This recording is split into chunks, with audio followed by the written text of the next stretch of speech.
My wife stood in front of 12 board members and said I had no right to stop her from selling the home we'd lived in for nearly 30 years. She called me, just the old superintendent, and told them I had never owned anything in that building. I didn't argue.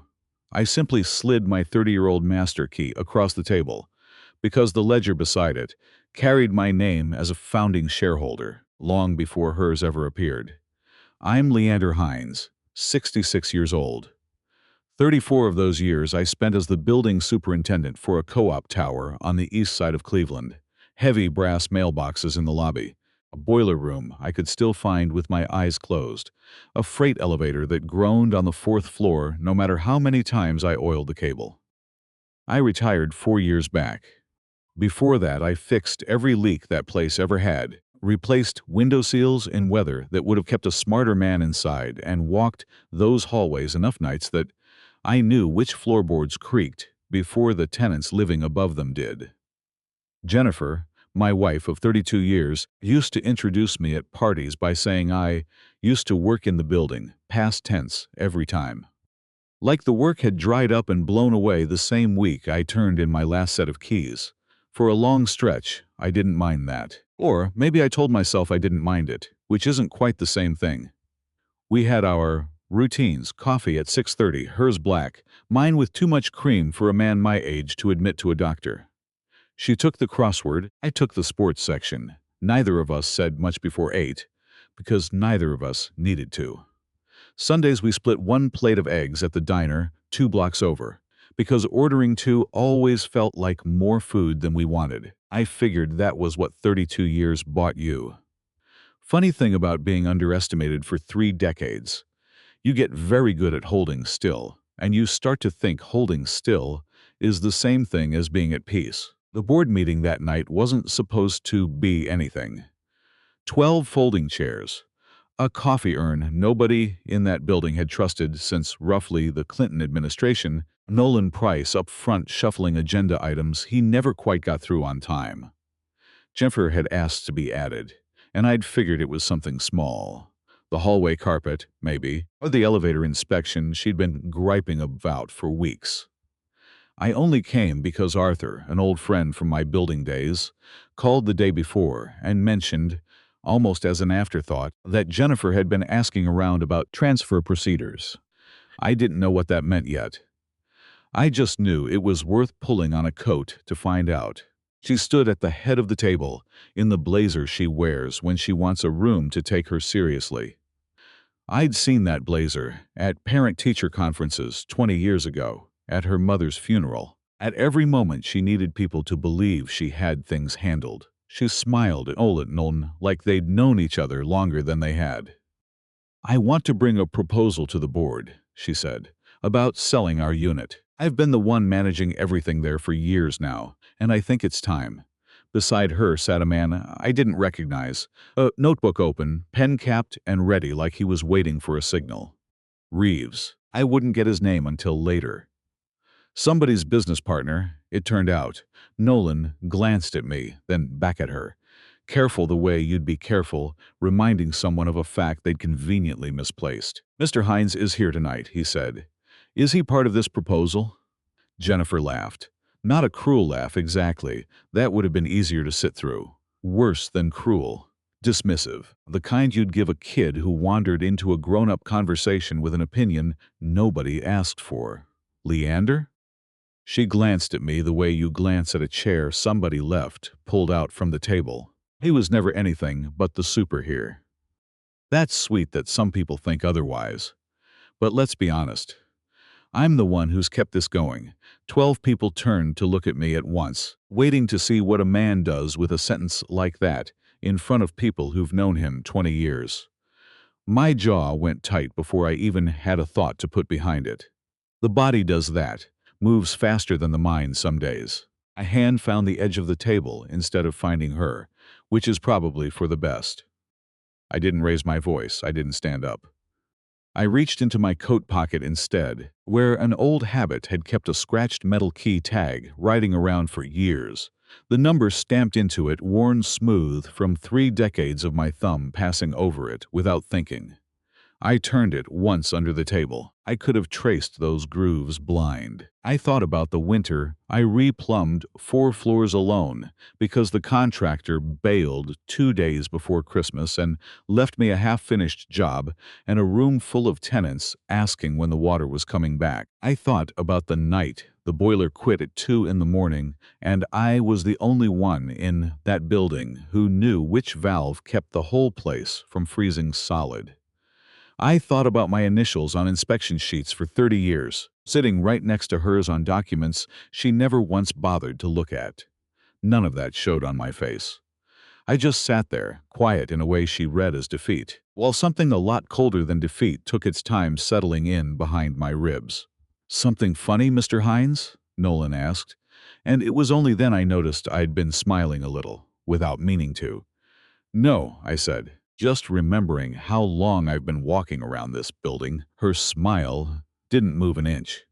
She had no idea what that one sentence was about to cost her. She thought this was a formality, a box to check before Reeves signed whatever needed signing, before she and Shane packed up whatever they'd already decided needed packing and moved on into some life she'd built for herself in her head. A life that didn't have me standing in it anymore. She'd rehearsed this. I could hear it in the tone, in the little laugh, in the practiced softness of sweet, what she hadn't rehearsed, what nobody could have told her to rehearse for. It was a piece of paper sitting in a cardboard box in a basement neither of us had opened in 30 years. The meeting rolled on to whatever came next. Motions, seconds, a date set for follow-up. And I sat through the rest without saying another word, watching Reeves nod along like the sale was already stamped and filed. Jennifer didn't look my way again until the meeting broke up, and when she finally did, there was something new on her face. Not guilt. Certainty. She believed, straight through, that she'd already won. I drove home a couple car lengths behind her taillights, and I want to say I felt angry, because that's the tidy version. But it wasn't quite that. It was something quieter and more dangerous than anger. The stillness of a man who understands he's holding a card the room hasn't seen yet. I kept turning that key tag over the whole drive, thinking about a box I hadn't opened since I retired, and a name in a ledger I hadn't thought about since the year the building went co-op. Jennifer had just stood up in front of 12 people and told them I never owned anything here. She had no idea how wrong that sentence was about to turn out to be. 3 weeks before that meeting, I still believed we were going through a rough patch. That's the phrase I used in my own head, rough patch. The way you'd describe a stretch of bad weather you figure is bound to pass if you just keep your coat zipped and wait it out. Jennifer had started going to book club on Tuesdays, then some Thursdays too, depending on what she called her scheduling. I never asked to see the book. I never asked who else showed up. 32 years teaches you to trust the shape of a routine, even after the routine's already started changing shape without telling you. Tuesday nights turned into Tuesday and Thursday nights, then a few weekends where she'd leave around 4 and roll back closer to 9, smelling more like a restaurant than our living room. I found a receipt once, folded small in her coat pocket, when I grabbed her keys by mistake. Someplace downtown I'd never heard her mention. 2 entrees, a bottle of wine that cost more than a month of dinners on my old pension. I folded it back exactly how I found it. Told myself book clubs go out for dinner sometimes. Told myself a lot of things that spring, most of them, because it was easier than the alternative. The dinner at Arthur's is the one that still sits with me. He and his wife Donna had a few of us over. A couple other pairs we knew from the old building days. A kind of dinner where everybody's known each other 20 years and the conversation just wanders wherever it wants to go. Somebody asked what I'd been up to since retiring, and before I could get a word out, Jennifer laughed.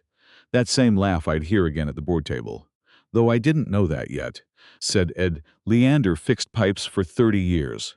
Now he mostly fixes the crossword. Table laughed along with her. Easy, the kind of laugh people give when they assume the person telling the joke actually loves the man it's about.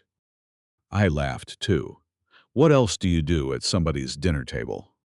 But I clocked her phone lighting up twice over dessert, and both times she turned the screen away from me and smiled at it like it was better company than the room she was sitting in. Donna caught me noticing. She didn't say anything that night, just refilled my water glass a little too carefully, the kind of gesture that means somebody's holding a thought behind their teeth. I found out about Reeves the way you find out most things that matter, by accident. Came home early from a hardware run and there was a car in our spot I didn't know. A man in a gray suit standing in my living room with a folder under his arm, running his hand along the window frame like he was already pricing it. Jennifer called him, a friend of a friend, just looking at the space and didn't introduce me at all.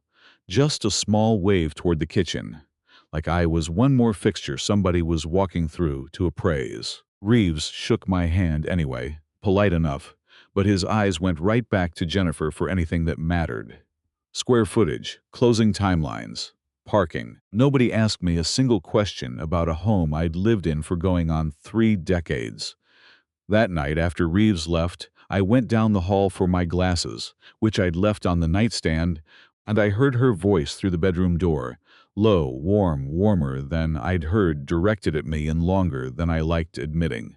"Don't worry about him," she was saying, and I didn't need to guess who him was. "He won't have any real say in this. He never has." A pause. A laugh, soft and private, nothing like the one she'd let loose at Arthur's table. "You worry too much, Shane. Just let me handle Leander." I stood in that hallway, with my palm flat against the wall, and something cracked open behind my ribs that had nothing to do with anger yet. Smaller than anger. It was the particular ache of hearing your own name handled like a problem somebody else was managing on a spreadsheet. Right up until that second, I'd wanted an innocent version of all this to exist somewhere. A business acquaintance, a misunderstanding, a tired woman finding easy company. I'd built 32 years on the assumption Jennifer and I walked into every room on the same side. Standing in that hallway, glasses still forgotten on the nightstand, I understood that she might have for the first time that she might have stopped believing that a good while before I caught up to it, and that whatever she thought she knew about how much say I had left in my own life, she was about to find out how badly she'd miscounted. The morning after I overheard that call, I went down to the basement. Wasn't dramatic, at least not at first. I just needed to stand somewhere that wasn't my own kitchen, somewhere the walls hadn't soaked up 32 years of her voice. That storage room down there used to be mine, back when I still carried a master key clipped to my belt instead of riding around loose in a coat pocket out of pure sentiment. Nobody had touched the place since I retired. Building had moved my old supplies up to a newer unit and left that back room mostly forgotten, a few crates nobody had ever bothered sorting through. My box was still shoved into the corner, under a shelf of paint cans nobody used anymore. Cardboard, gone soft at the corners, my name in marker on the side, half faded now. Hadn't opened it in years. I sat down on an overturned bucket and went through it slow, the way you go through anything you're not entirely sure you want to find, giving yourself room to stop if you need to. Old work gloves, stiff with age, a photograph from the lobby renovation, scaffolding everywhere, me younger and thinner in a hard hat, grinning like a man who figured he had all the time in the world ahead of him. And near the bottom, a manila folder I didn't even remember keeping, paper gone yellow at the edges, stapled twice, like somebody wanted to make sure it stayed put. It was the original approval ledger from when the building went co-op, back before Jennifer and I had even bought our unit outright. I unfolded it careful on my knee, and there it was, typed in the flat official language of 40 years back. A list of founding shareholders, a handful of people granted priority ownership in exchange for the work of carrying the building through conversion. Halfway down the page, wedged between two names I barely recognized, was mine. Leander Hines, founding shareholder, building supervisor of record. Next to my name sat a number, stamped in the same flat ink as everything else on the page. I sat there a good long while before I understood why that number looked familiar to me. I dug the key tag out of my coat pocket, held it up under the bare bulb hanging from the ceiling, and turned it slow. The engraved number matched the page, digit for digit. I sat there on that bucket with a piece of metal in one hand and piece of paper in the other. And what I felt wasn't triumph, whatever that word's supposed to feel like. Closer to grief, if anything. 30 years I'd carried that key around like a habit, like a bit of sentiment, never once understanding what it actually meant, because I'd never had a reason to need it to mean something. I'd trusted my marriage further than I'd trust a piece of paper sitting in a basement box. And some part of me sat right there, mourning the man who thought that was a safe way to spend a life. I called Nolan that same afternoon, sitting at my kitchen table with the folder open in front of me. I found something in an old box, I told him, keeping my voice level. Founding shareholder ledger. My name's on it. Long enough pause, I wondered if the call dropped. Say that again, he said. I read him the line slow. He asked me to hold, and I heard him rooting through a drawer on his end. When he came back, his voice had a different weight. Archive copies still here, Leander. I've walked past that box 100 times, never once thought to open it. You're listed as supervisor of record. That's a voting share. He asked how long I'd known. Told him the truth. Not until about an hour before I picked up the phone. Before we hung up, he added something that stuck with me. You know what this means for Jennifer's timeline? If the sale closes without your signature, the whole transaction's void. Not paused, void. And if she knew the ledger existed and moved ahead anyway, that's a bylaw violation the board has to report, not quietly fix. I hadn't thought that far yet. I would. After I hung up, I sat there with the ledger and the key tag laid out side by side on the table. And everything Jennifer had said at that board meeting rearranged itself in my head, piece by piece. She hadn't lied out of any real malice, I don't think. She genuinely believed what she'd said, that I was just the man who used to fix things around the place, a name on a lease at best, someone she could work around without much trouble. She had no idea she'd built her whole plan on a floor that had never actually been hers alone to stand on. I thought about Reeves running his hand along that window frame like it was already his. I thought about her voice through the bedroom door telling Shane not to worry, that I had no real say. For the first time since that phone call in the hallway, the ache behind my ribs finally had some company. It had a name now, and a number stamped into a scrap of metal, and I had 3 days before the follow-up meeting to figure out exactly what I was going to do with all of it. 2 days after I hung up with Nolan, Jennifer set a folder down on the kitchen table in front of me the way you'd set down a plate somebody ought to be grateful for. I had this drawn up, she said, sliding it across with 2 fingers, barely touching it. It just says, you're waiving your interest in the unit. Makes the sale cleaner. Faster for both of us, she said. Both of us. The way you'd say it about a chore you were splitting. Not something she was quietly lifting off my side of the ledger. I opened the folder and read language I recognized from a career spent buried in building contracts, just dressed up softer this time. Waiver of interest, voluntary relinquishment. Her name typed clean at the bottom. A blank line waiting on mine.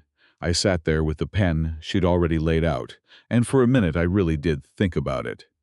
Not because I bought her reasons, because I was tired in a way that had nothing to do with needing sleep.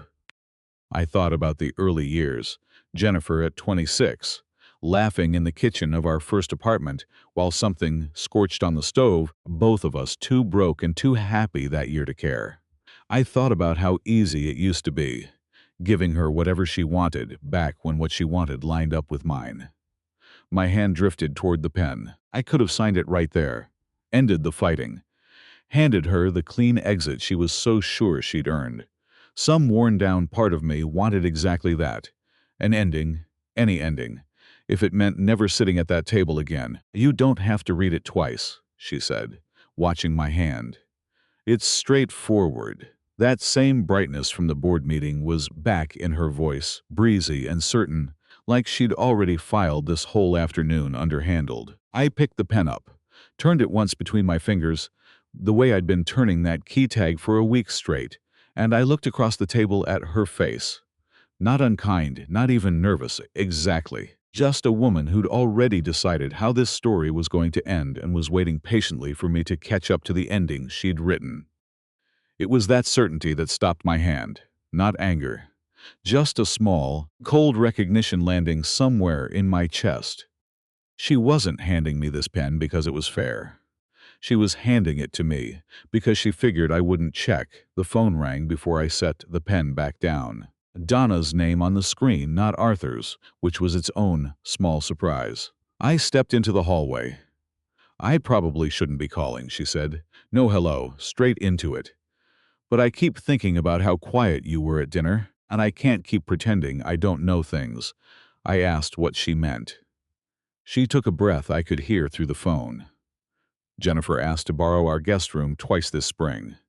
Said she needed somewhere quiet for paperwork. I didn't think anything of it until Arthur mentioned the dates lined up with weekends. She told you she was at a conference." A pause. "I let her use our house. I didn't know what for. I'm saying this because somebody should have told you, and it should have been me, not a stranger at that meeting." I stood there with my hand flat against the wall for the second time in 2 weeks and told her I appreciated the call more than she probably knew, and that none of this was on her. Arthur called 20 minutes later, and this time there wasn't much preamble either. "Been asking around," he said. "Jennifer called Donna last month, asking who handles sale procedures on the board. Called me too, actually, a few weeks before that. Casual-like, wanting to know how fast a unit could close if nothing got in the way." He paused. "Didn't think much of it at the time. Figured she was just curious. But you ought to know she's been laying this out a good while, Leander. This isn't new. Isn't sudden either." I stood in that hallway with the phone against my ear, watching Jennifer through the doorway.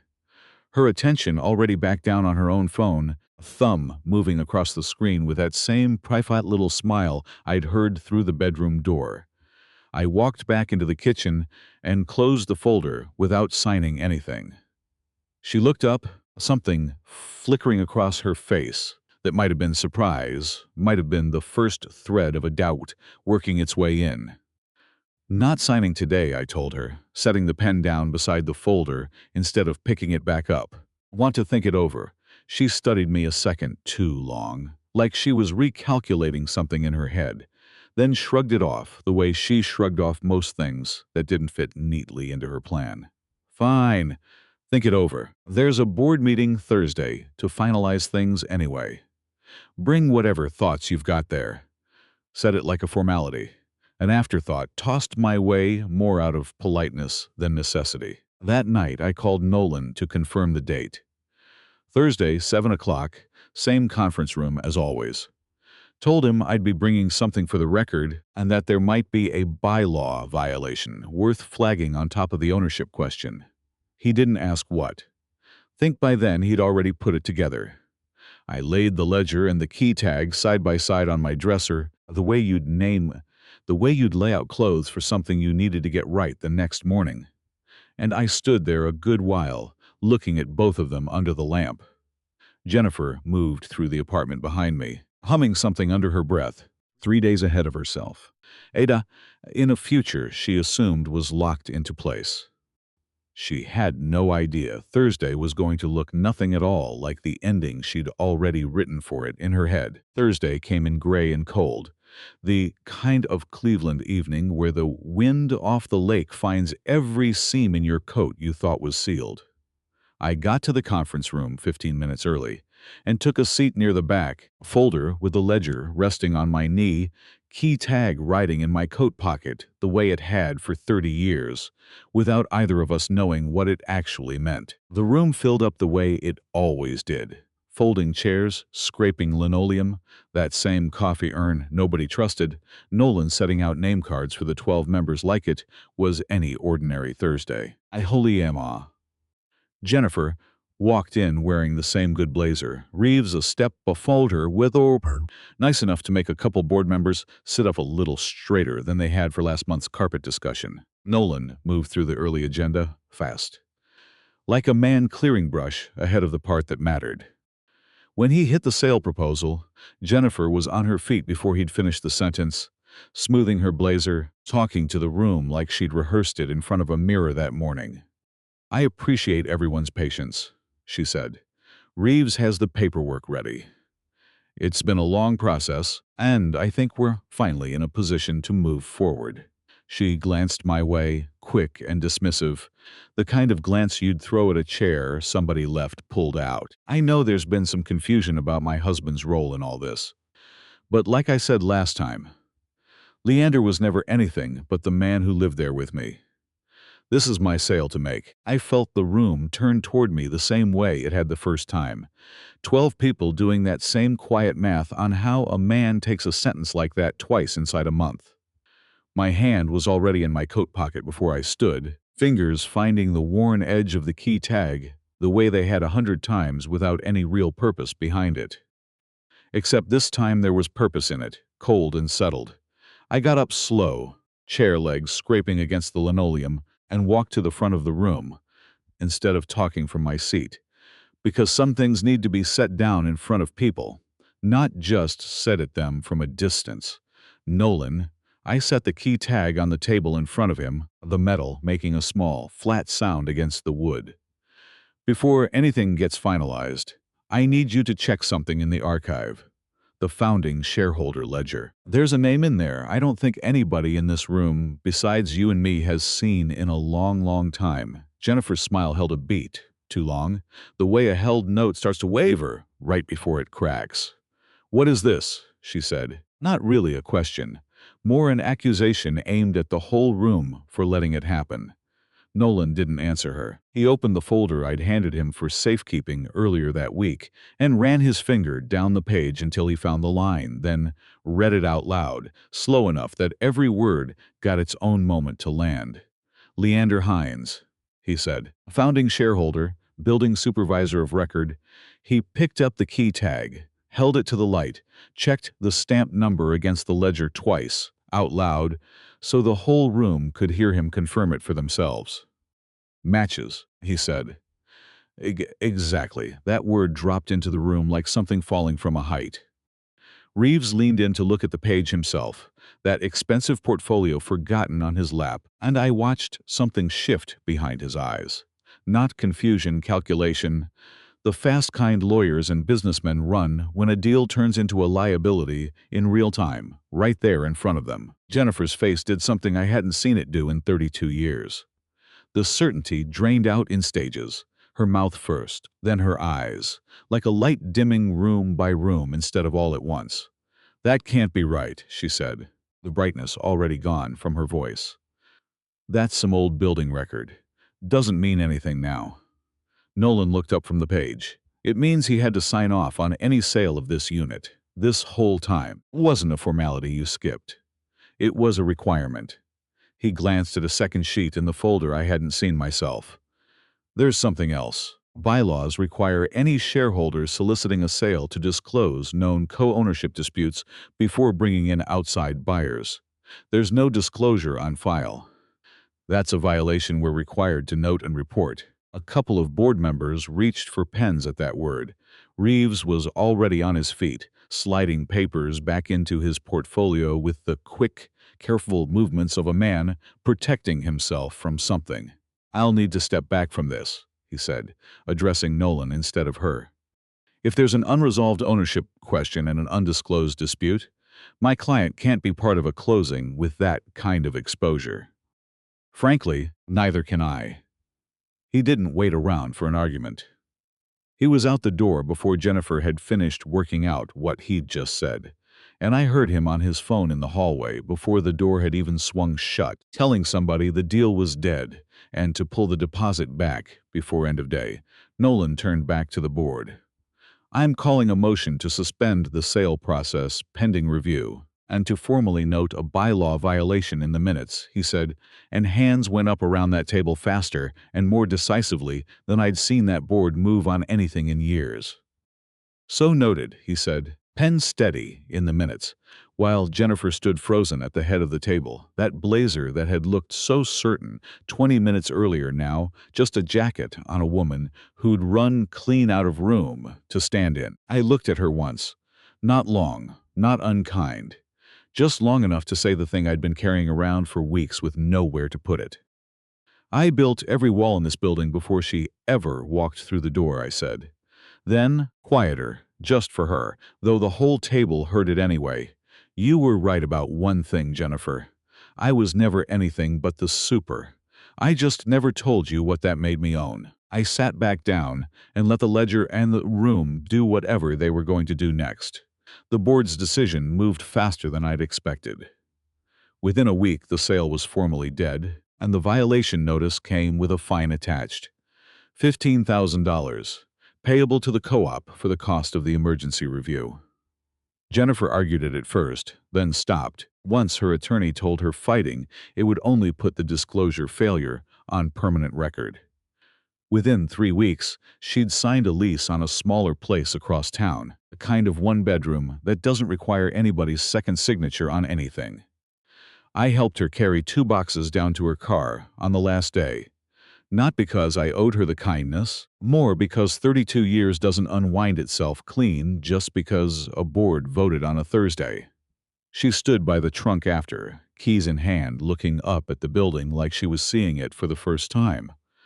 I didn't know, she said, not quite meeting my eyes. Any of it.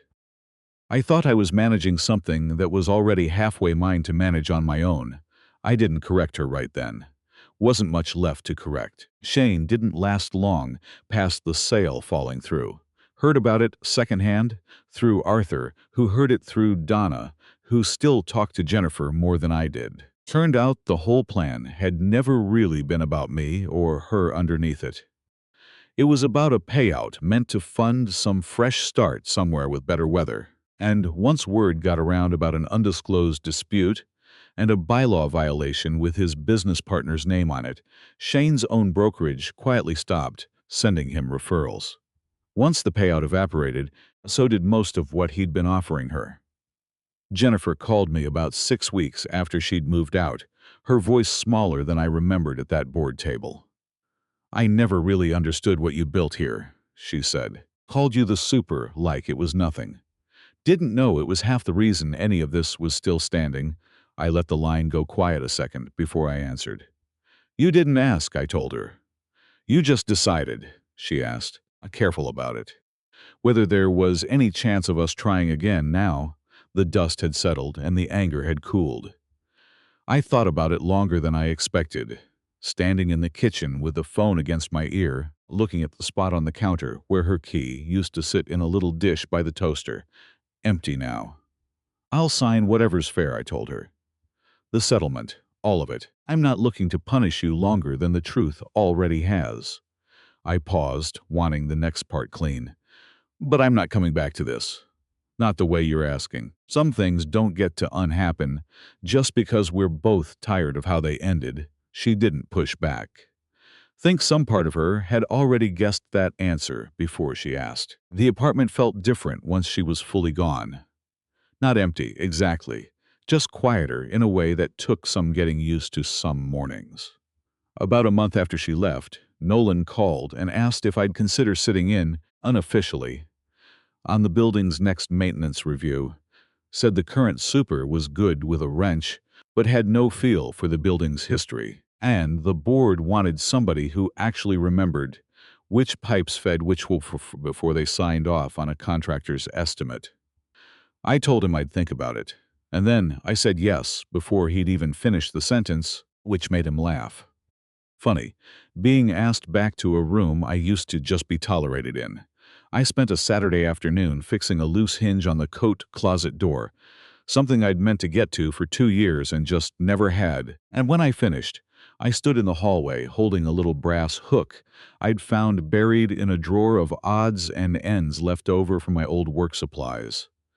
I screwed it into the wall beside the front door, low enough to reach without thinking about it, high enough that anybody walking in would see it before anything else in the room. Then I took the master key tag out of my coat pocket. metal still warm from riding against it my chest all those years. And I hung it there, letting it settle against the wall with a small, quiet click that I felt more than heard. I stood back and looked at it a while.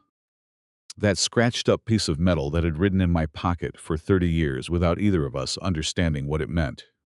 Wasn't a trophy. Didn't hang it there to prove one thing to Jennifer, or Reeves or anybody else who'd walk through that door after me. I hung it there because it was mine. Earned one valve, one hallway light, one Christmas Eve boiler repair, at a time, long before anybody thought to ask whose name belonged next to that building's history. A man's worth was never really about what people called him across a dinner table or a board meeting. It was about what he built with his own two hands. Over years, nobody paid close enough attention to notice. And about who finally showed back up at his door once they remembered. Thank you for sitting through Leander's story with me. If there's somebody in your own life who's ever gotten written off because their work looked plain or unglamorous from the outside, a name people should shorten down to a job title, and nothing more, maybe this is worth a second look at what they've actually been carrying all along. If somebody like that came to mind while you were reading, I'd like to hear who they are. Down in the comments, this story uses recreated characters and events to reflect on family, boundaries, dignity, and healing.